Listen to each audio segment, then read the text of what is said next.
Man, how are you?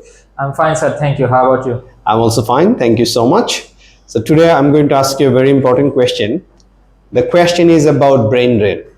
Okay. Do you think that brain drain is very common in our country? Yes, sir. It is very common in our country. Why do you think it is very common in our country? It mainly stems from the lack of basic needs, to be honest, because in our country, even basic rights are not properly given to the people.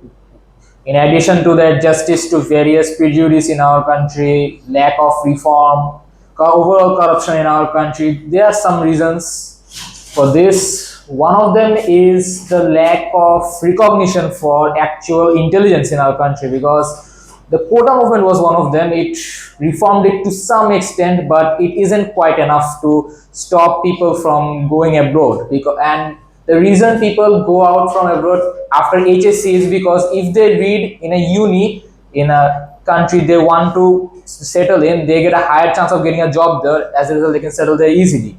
As a result, they just go out of the country after the HSC examination and never come back to the country again. Okay. So because of the brain drain, we face a lot of pitfalls, right? Yes, sir. Could you please share us what are the pitfalls of brain drain or what are the disadvantages of brain drain? It's like an infinite cycle, to be honest, because of brain drain, people go out of the country. But as the intelligent people are going out of the country, there is no one to reform the country. As a result, the country is not being reformed. Basic needs are never getting fulfilled.